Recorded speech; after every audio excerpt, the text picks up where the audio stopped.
The text message came through at 11:47 p.m. on a Thursday night. Jake. My office. Midnight. Come alone. No explanation.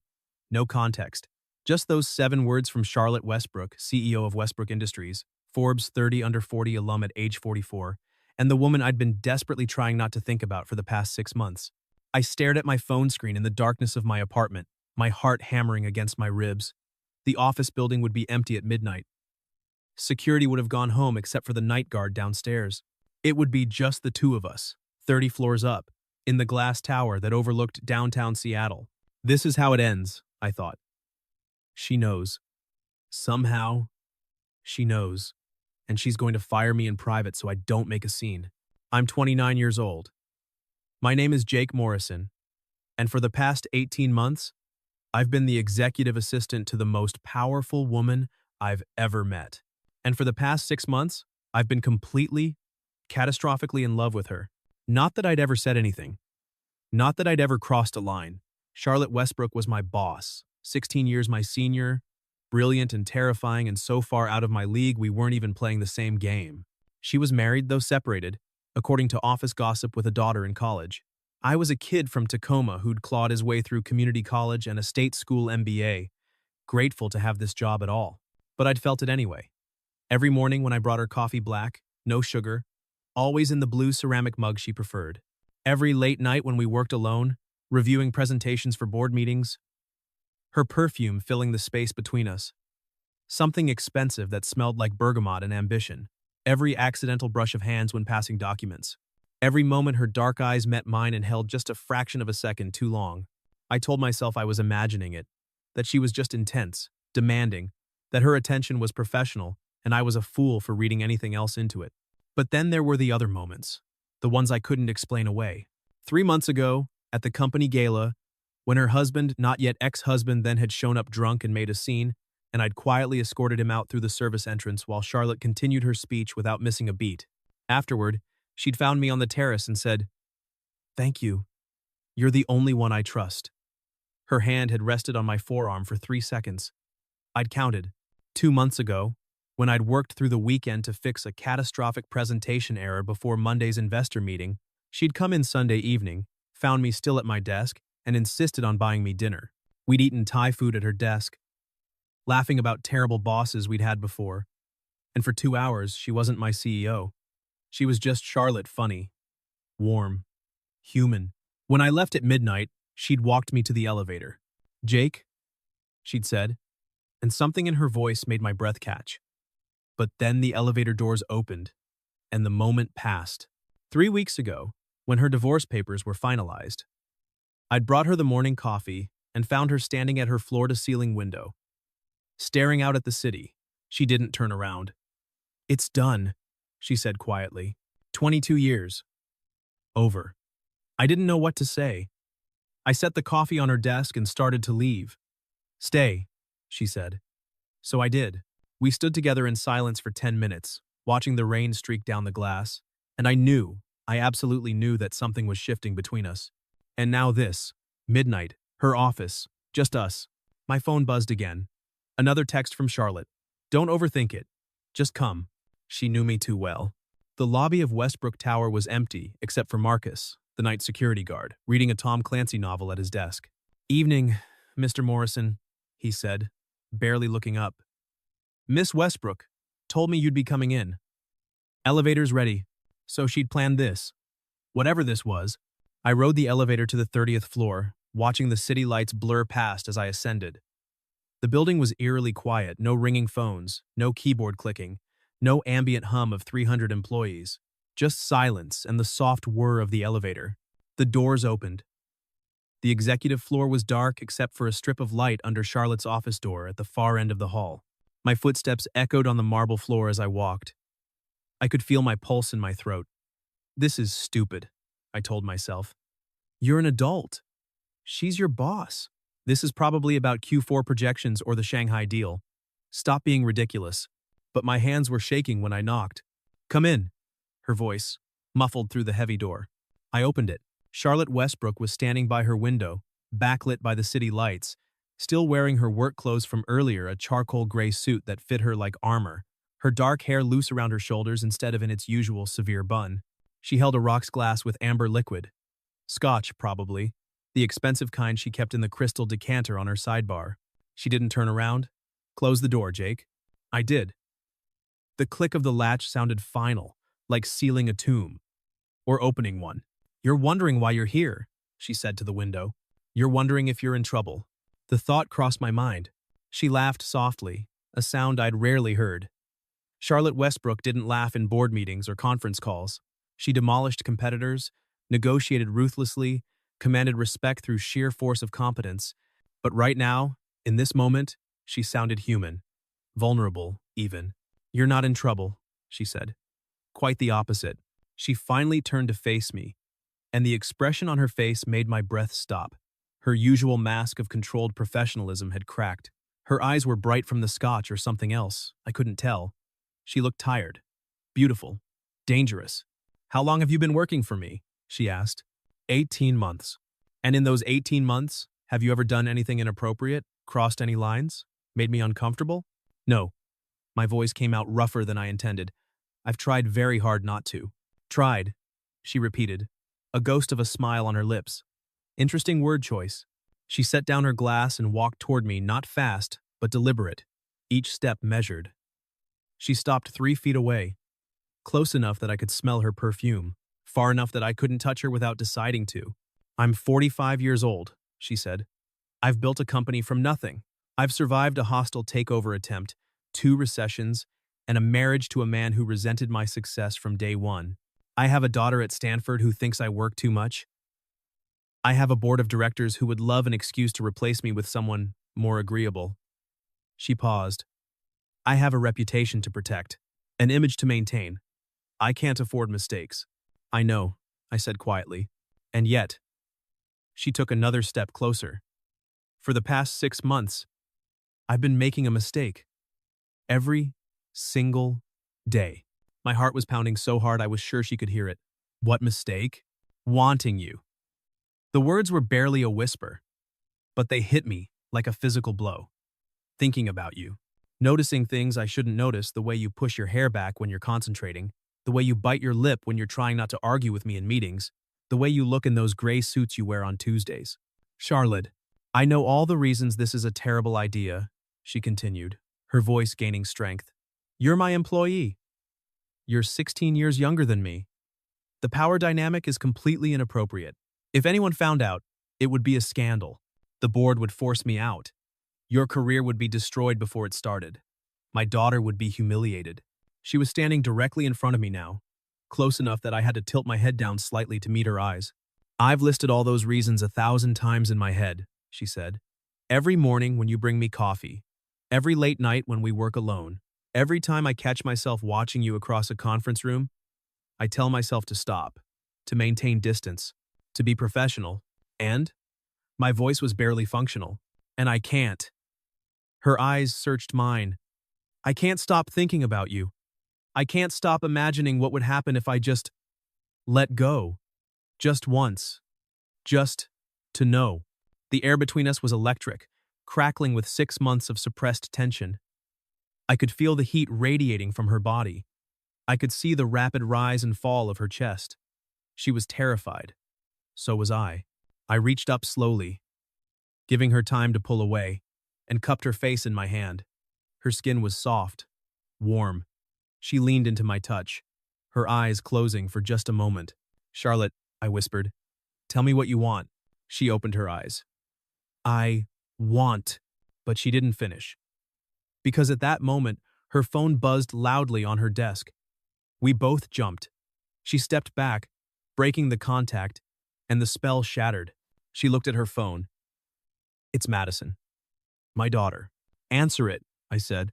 She did, turning away from me. Hi, sweetheart. Is everything okay? A pause. No, I wasn't asleep. Just working late. Another pause. Of course. Yes. I love you too. Get some rest. She hung up and stood there, her back to me, her shoulders rigid. I can't do this, she said finally. The words hit me like ice water. What? I can't do this, Jake. Not right now. Not like this. She turned around, and there were tears in her eyes. If I cross this line with you tonight, I'll hate myself in the morning, because I'll know I did it impulsively, recklessly, without thinking about the consequences. And you deserve better than that. We both do. So what are you saying? I'm saying. She took a shaky breath. I'm saying, I want you. God, Jake. I want you so much it terrifies me. But if we're going to do this, we need to do it right. We need to think about what it means, what it costs, whether we're both willing to pay that price. I already know my answer, I said. Do you? Do you really? She crossed her arms, hugging herself. Because once we cross this line, there's no going back. We'll have to hide it, lie about it, risk everything we've both worked for. And if it ends badly, when it ends badly, we'll still have to see each other every day. Can you live with that? I wanted to say yes. I wanted to close the distance between us and kiss her and damn the consequences. But I could see the fear in her eyes, the genuine terror of what this meant. Go home, Jake, she said softly. Please. We'll talk about this when we're both thinking clearly. And when will that be? I don't know. She looked away. I honestly don't know. I stood there for another moment, my heart breaking, then nodded. Okay, but Charlotte, this conversation isn't over. I know, she whispered. I walked to the door, my hand on the knob, and looked back one last time. She was standing by her window again, silhouetted against the city lights, looking small and alone and impossibly far away. I left. The next morning was torture. I arrived at the office at 7:45 a.m., 15 minutes earlier than usual, because I hadn't been able to sleep anyway. I made Charlotte's coffee black, no sugar, and left it on her desk before she arrived. Then I retreated to my cubicle and tried to focus on work. She came in at 8:30. I heard her heels clicking on the marble floor, heard her office door open and close. 5 minutes later, my phone buzzed. Charlotte, thank you for the coffee. That was it. No mention of last night. No acknowledgement of what had almost happened. I didn't respond. What was there to say?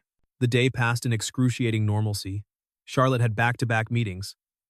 I scheduled calls, prepared documents, answered emails. We were professional, polite, careful not to be alone together. But every time I walked past her office, I felt the weight of everything unsaid pressing down on my chest. It went on like this for 3 weeks.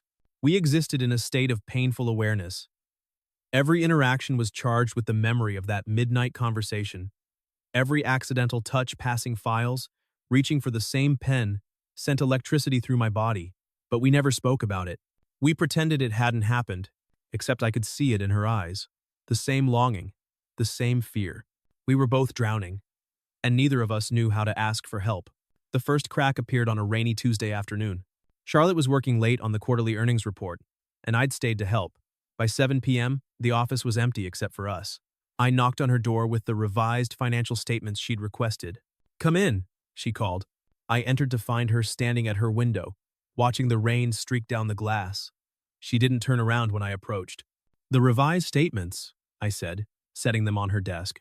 Thank you. Her voice was distant. I should have left. That was the smart thing to do. But something in her posture, the way her shoulders slumped, the way she hugged herself, made me stay. Are you okay? I asked. Fine. Charlotte. I said I'm fine, Jake. But her voice cracked on my name. I walked over to stand beside her at the window. We looked out at the city together, the rain blurring the lights into abstract patterns.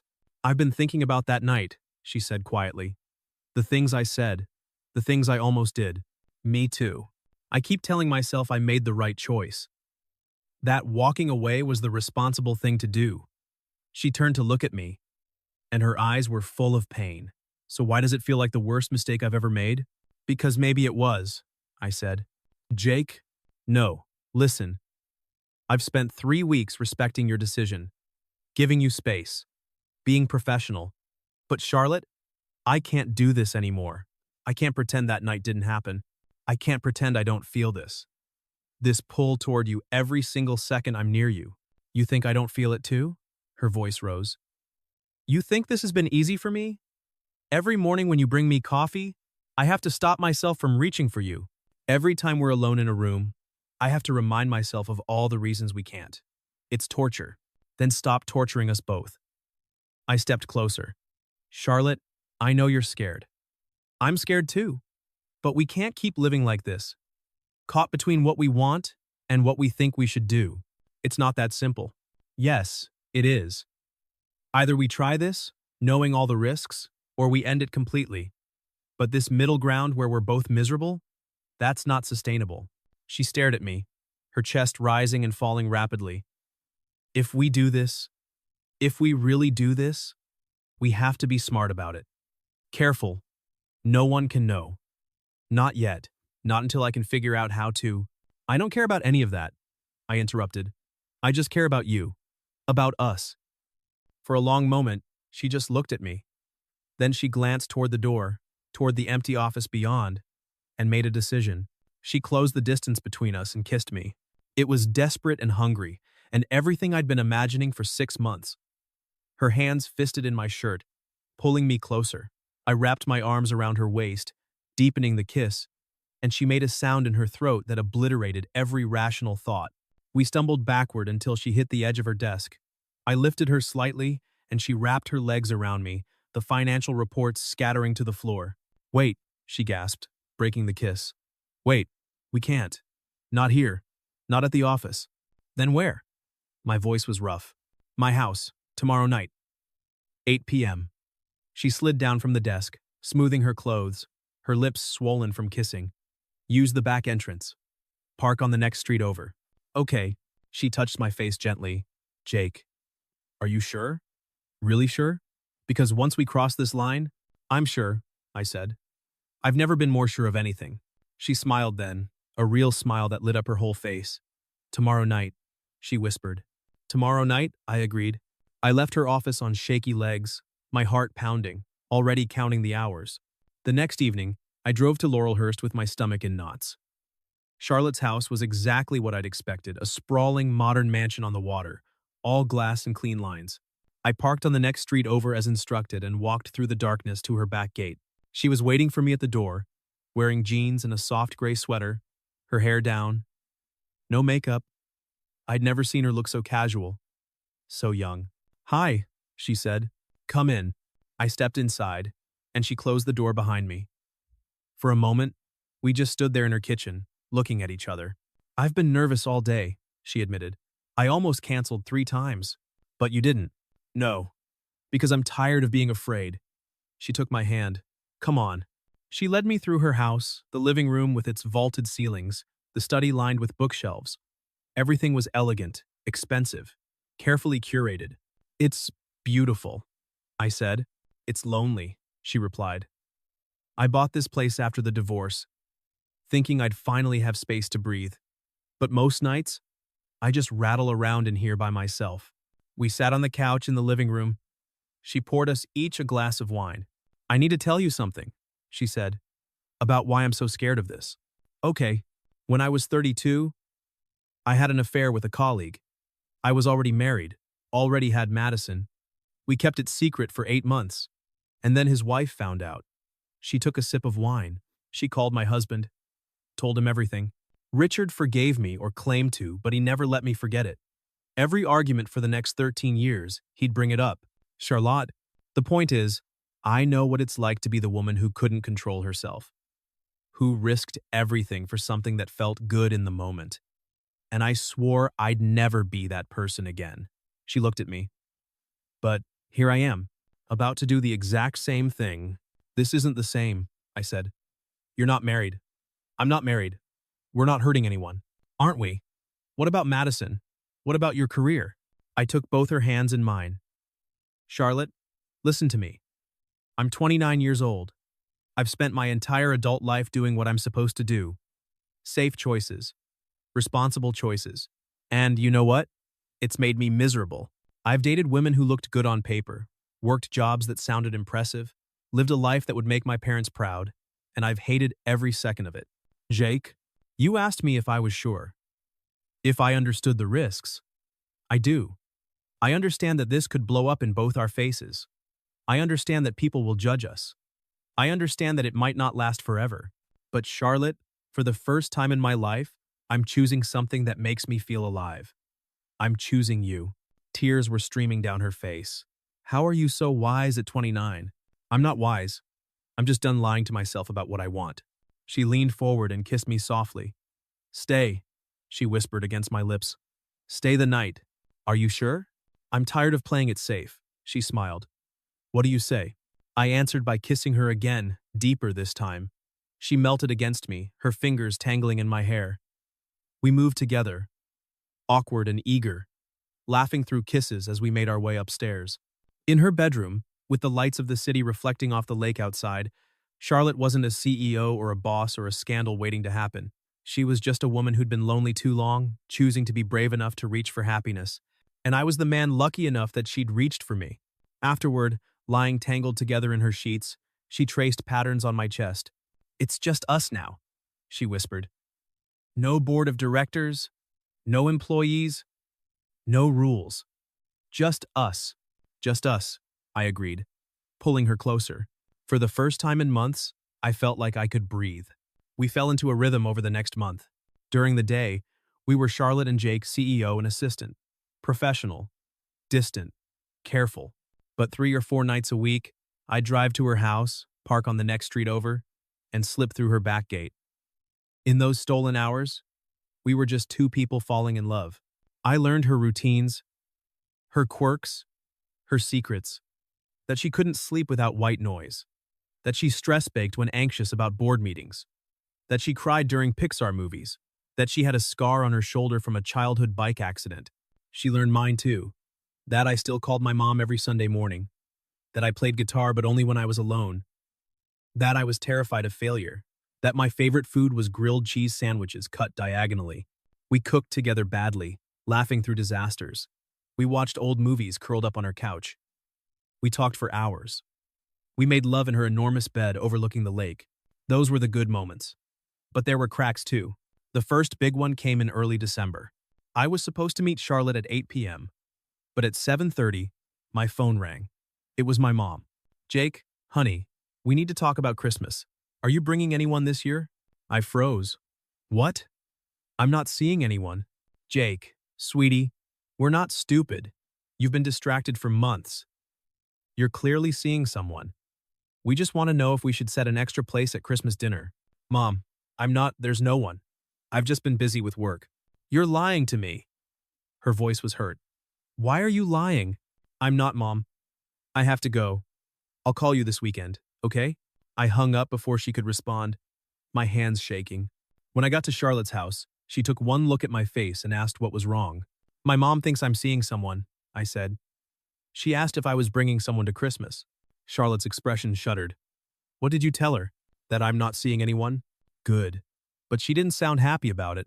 Charlotte, no, you're right. That's what you have to say. We agreed.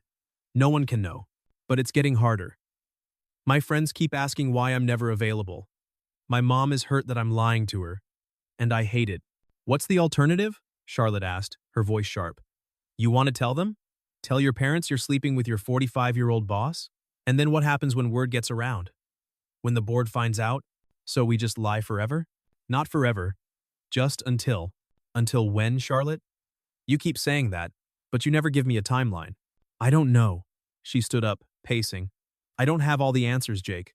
I'm trying to protect both of us. By making me invisible, I shot back. The words hung in the air between us, sharp and true. Charlotte's face crumpled. Is that really what you think? That I'm ashamed of you? Aren't you? You won't let me tell anyone about us. I have to sneak in through the back like I'm some dirty secret. You know it's not like that, do I? Because from where I'm standing, it feels exactly like that. We stared at each other, both breathing hard. Charlotte sat back down, suddenly looking exhausted. I'm sorry, she said quietly. You're right. I'm asking you to carry an unfair burden. I do care about you more than I probably should, but I also have responsibilities, a daughter, a company. I can't just blow all that up. So what do we do? She took my hand. We need a plan. After the first quarter, earnings are announced. February. That's when my position will be secure enough that I can transition. Step back from CEO, become chairman. Then we can go public. February, I repeated. That's 2 more months. I know. But Jake, If we can make it 2 more months, then we can have a real life. Together. I wanted to believe her, but something in my gut told me it wouldn't be that simple. 2 weeks later, Charlotte's daughter came home for winter break. She'll be here for 3 weeks, Charlotte told me, her voice tight. I'm sorry. I know that means we can't see each other, but it's fine, I said automatically. I understand, but it wasn't fine. 3 weeks without seeing her, without touching her, without even being able to text freely. I tried to keep busy. I went out with friends, caught up on sleep, deep cleaned my apartment, but everything felt hollow without her. And then, on the 5th night, I made a mistake. I went to a bar in Capitol Hill with my buddy Derek. We were 2 beers in when I saw them walk in Charlotte and Madison, along with another young woman. They sat in a corner booth, laughing and talking, looking like a normal mother and daughter having a girls' night. And I realized, this was her real life. Her daughter, her friends, her world. I was the secret she kept hidden away. I tried to look away, to focus on Derek, but my eyes kept drifting back to Charlotte's booth. And then, inevitably, our eyes met. The look on her face, shock, panic, fear, told me everything. I stood up abruptly. I need to go. What? We just got here. I'm not feeling well. I was halfway to the door when I heard footsteps behind me. Jake! Charlotte's voice, low and urgent. I turned. She'd followed me outside. What are you doing here? She asked. Having a drink with a friend. What are you doing here? Madison wanted to go out. Charlotte glanced back nervously. I need to get back before she notices I'm gone. Of course. Wouldn't want her to know you're talking to your assistant. Jake, don't. Don't what? Don't point out that you can't even acknowledge me in public? It's not like that. Then what is it like, Charlotte? Because from where I'm standing, it looks like you're living your real life in there. And I'm the thing you have to hide. She flinched. That's not fair, isn't it? You've been ignoring me for 5 days. And now I see you here, happy with your daughter, and I'm the person you panic about her seeing. She's my daughter. She comes first. I know that. I'm not asking to meet her. I'm just asking to matter. You do matter. Then prove it. Go back in there and tell Madison you're seeing someone. Charlotte's face went pale. I can't do that. Why not? Because she's not ready. Or because you're not ready. Because you're ashamed of what we are. That's not true. Her voice rose. Jake, you're being unreasonable. I can't keep living like this, Charlotte. I can't keep dancing around this thing between us. We stood there in the cold December night, staring at each other. I should go, Charlotte said finally, before Madison comes looking for me. Yeah, you should. She turned to leave, then stopped. I love you. You know that, right? I'm starting to wonder if love is enough, I said. She looked like I'd slapped her. But she didn't say anything else. She just walked back into the bar, leaving me standing alone in the cold. We didn't speak for 6 days. Not at work where we maintained our frigid professional relationship and not after. No texts, no calls, no midnight meetings. I told myself maybe it was over. Maybe this was the clean break we needed. But I missed her. God, I missed her so much it physically hurt. On the 6th day, Christmas Eve, my phone buzzed at 1:01 p.m. Charlotte, my house. Please, I need to see you. I got in my car and drove to Laurelhurst. Charlotte answered the door in pajamas, her eyes red from crying. Madison's at her father's for Christmas, she said. I'm alone. I stepped inside. The house was dark except for the lights on an enormous Christmas tree. I've been miserable, Charlotte said. Every day, for the past week. And I know it's my fault. I know I'm the one who keeps pushing you away. Charlotte, let me finish. Please. She took a shaky breath. You were right. About everything. I have been treating you like a secret. I have been ashamed, not of you, but of myself, of being weak enough to risk everything for this. And I've been a coward. You're not a coward. Yes, I am. I'm terrified of what people will think, of losing my daughter's respect. And so I've been trying to have it both ways, keep you secret so I don't have to face the consequences, but also keep you close because I can't bear to let you go. And that's not fair to you. She walked over to the Christmas tree and picked up a small wrapped box. This is for you. I opened it. Inside was a key. It's to this house, Charlotte said. I don't want you parking on the next street over anymore. I don't want you sneaking in the back. I want you to have a key. I want you to park in the driveway. I want you to feel like this is your home too. Charlotte, I'm going to tell Madison, she said. After Christmas, when she comes back, I'm going to sit her down and tell her I'm seeing someone. And if she asks who, I'm going to tell her the truth. And she might be upset. She might not speak to me for a while. But I'm done choosing fear over happiness. I stared at her, barely able to breathe. You're serious. Completely serious. I want a real life with you, Jake. Not a secret. A real life. And I'm willing to face whatever consequences come with that. I crossed the room and pulled her into my arms. Are you sure? I've never been more sure of anything. I kissed her then, and it felt different. Not desperate or stolen. It felt like a promise. Merry Christmas, she whispered. Merry Christmas, I said. We spent that night tangled together in her bed, the Christmas tree lights glowing through the window, and for the first time since this started, I believed we might actually make it. Charlotte told Madison 3 days after Christmas. I wasn't there, but she called me afterward, her voice shaking. How did it go? I asked. About as well as you'd expect, she cried.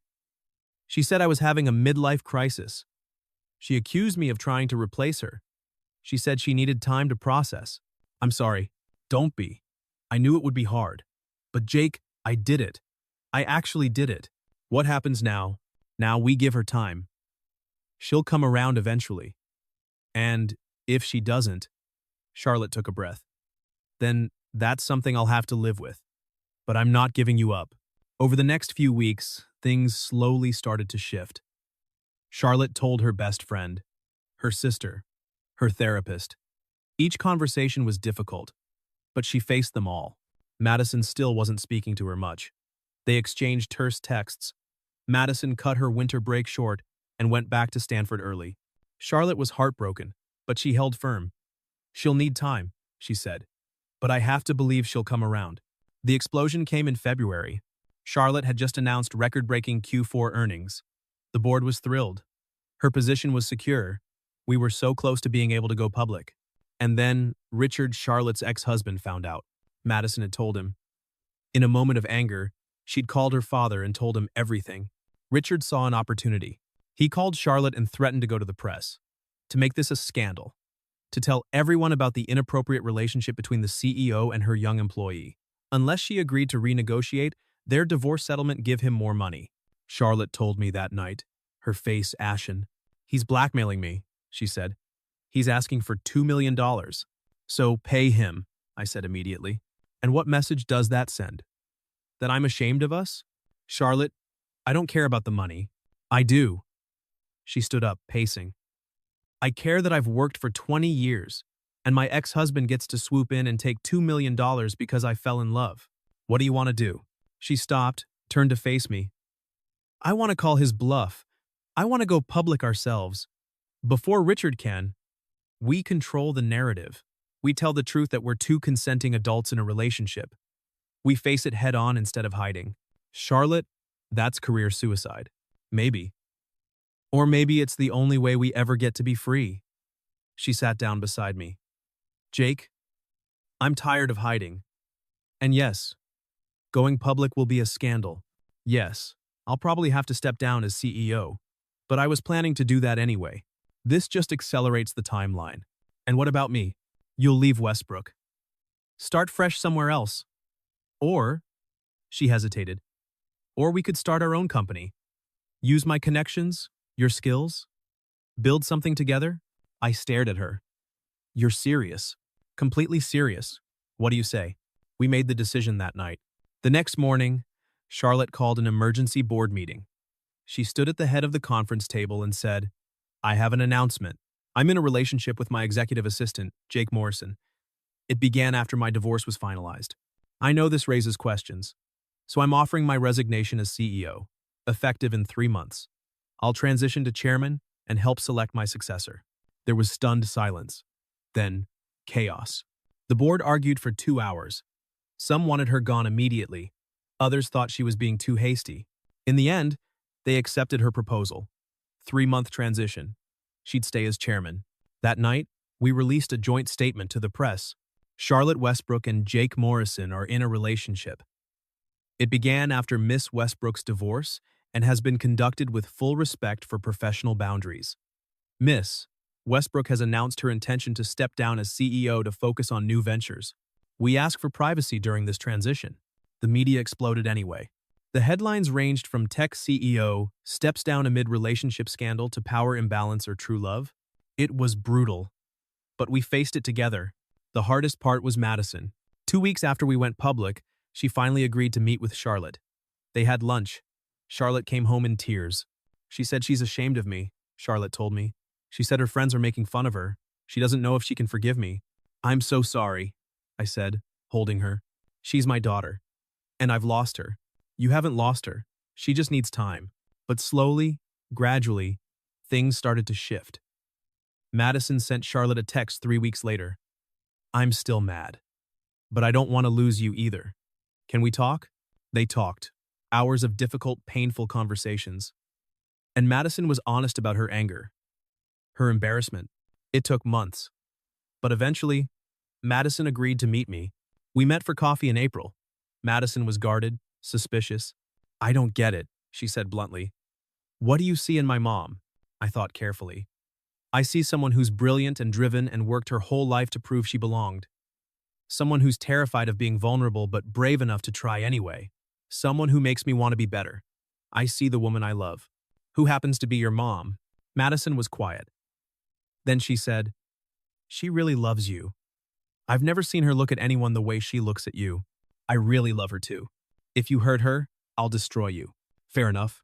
Madison cracked the smallest smile. Okay, I guess we can try this. For her sake. It wasn't a ringing endorsement, but it was a start. 6 months after we went public, Charlotte and I got married in her backyard. It was tiny, maybe 30 people. Madison was there, standing beside her mother, still a little uncomfortable but trying.